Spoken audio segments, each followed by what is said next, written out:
Brian, you got a problem with Trump going into the dressing room with these underage pageant girls. I do, yeah. No, you don't have a problem. You don't have a problem with Nancy Mace complaining about a transgender woman. Okay, let's talk about that. Let's talk about that. Let's talk about that. So you are comparing, which is unbelievable. I'm so glad you brought this up.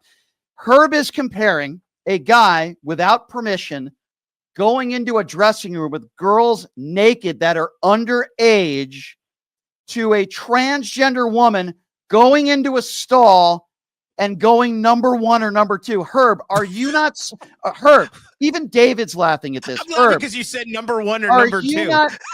Herb, are you not smart enough, Herb, to distinguish going into a locker room where girls are naked and a man sexualizing it and bragging about it on the Howard Stern show when he knows he shouldn't be in there, to a transgender woman going in there to use a restroom? Can I defend Herb for a second here? I mean, his point has validity. I don't think it has any. No, it does. Because what he's referring, what at least what Nancy Mace is trying to prevent, is the women who are in that dressing room that you're suggesting that were made uncomfortable because Donald Trump didn't have permission to be in there. Think about how uncomfortable a woman might feel if somebody who appears to be male, regardless of what they identify as, walks into a place where they're also vulnerable. Let me be very clear on something. Yeah. If a transgender woman went into a restroom, yeah, and objective and said it on a radio show was to see a bunch of teenage girls naked, and that was their objective, to go into a women's restroom, then I would have just as much a problem of what Donald Trump did. But when you speak to many transgenders out there, like the colleague who works with Nancy Mace, she's not going into that restroom to sexualize Nancy Mace and talk about it on a radio show. When Donald Trump, make no mistake about it, Herb, went into those locker rooms, he said it on the Howard Stern show, he sexualized it. Beautiful women, they're naked, they're changing. And I was the owner, and he said, they let me do it. No, they didn't. Many of those women did not give Donald Trump permission to do so. You are trying to compare something, apples and oranges, to a transgender woman in most cases that goes in there to do her business and leaves and is not going in there for sexual reasons, to a disgusting man and a liable sexual abuser who can't be faithful to one woman, who bragged on the Howard Stern show about seeing a bunch of 15 and 16-year-old girls naked and gloating and bragging about it. Herb, with all due respect, there is absolutely no comparison between the two, and you are a moron to try to make that analogy. I don't like a woman going into a men's room. It's not about a man going into a woman's room. Guess what? There's a lot of things. Hey, Herb. No, wait. No, you're going to wait now.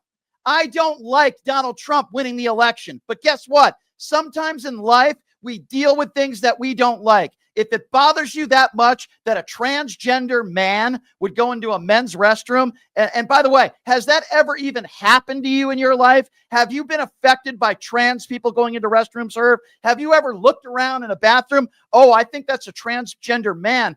He's or she's making me feel very uncomfortable. Herb, has that ever happened to you in your life? Be honest. I will be honest. I'll be honest. I was in a bathroom.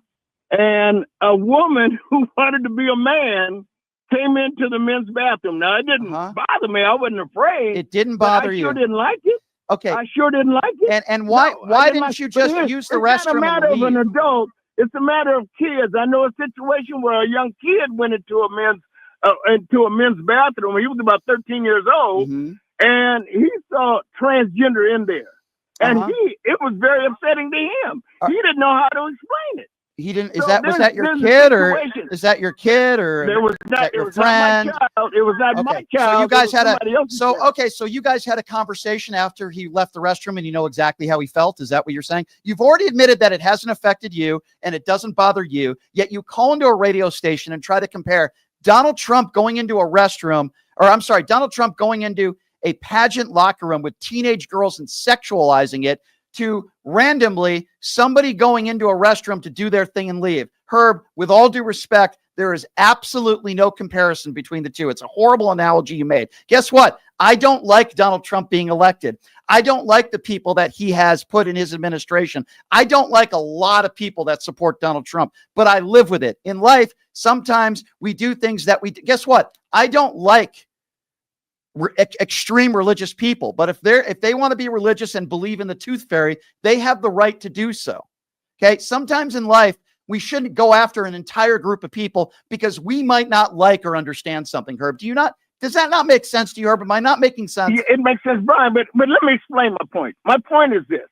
My point is that it can be, we don't want our kids going into a restroom and seeing some transgender in there with them. Why is that? Even though why is that? They may not want to. So can I ask you a question, Herb? May I ask you a question, Herb? But we have no problem with kids going to churches. Children going to churches. How many? No, there's a reason why I bring this up. Thousands of kids have been sexually molested from the clergy. Do you tell people not to go to church and bring their kids to church? Brian. Don't Brian me. Answer the question. I'll answer the question. If you shut up. Go There's answer. a lot of kids that go into Little League Baseball. And the coaches have molested them. Does that mean that we stop Little League Baseball? You're making my point for me. Brian, by the way, excuse me. Now you're going to shut up. Now you're going to shut up. You're making my point for me. There is no, and I notice how you dodged the question about churches because there's a hell of a lot more clergies that have molested children from the churches than coaches on baseball teams. Okay. You made my point for me. And the point is this. There is zero evidence to suggest that transgenders going into restrooms have a higher percentage of committing sexual violence or any type of violence than anybody born a man or a woman. Zero evidence to back it up. But there's a lot of evidence to show that kids have a far better chance of being molested going into a church than they do going into a restroom with a transgender. Have a nice day, Herb. All right, David. Sorry, you weren't a big part of that conversation, but I had I appreciate Herb calling. It was a break for me. So do I. He makes it very entertaining for me. Though I want to bring up a counterpoint though to yours. Sure. And I understand the point you're making as people are worried about their kids getting molested in a bathroom. Right. I'm suggesting if you are transgendered and you what is the barrier for you using the bathroom of your biological sex though? What is the issue with that? That's what I don't understand. Like if you're a female, right, and you want to use the female's restroom and you're in a stall, but you're dressing as a male, why not? I mean, it's the same response, right? Like, I don't understand what the issue is, the biological. If the bathrooms are labeled biologically, men, women, and not having, look, and I don't understand why we just don't, you can just have single bathrooms. And if it's a group bathroom, have one for people who are not, you don't want to specify a gender, put both on them. Well, listen, I don't think this is a very important issue. I think there are far more important issues that Americans are facing than whether a transgender. Now, people like Nancy Mace and those in the culture wars that talk about these topics 24/7 care more about this than all the gun violence in this country or the healthcare problems that we have in this country, so on and so forth. Nancy Mace is a perfect example of what I'm talking about. She tweets 1,000 times in 2 weeks about how she's so proud of herself because a transgender colleague can't use the same restroom she uses. But yet after a school shooting, thoughts and prayers.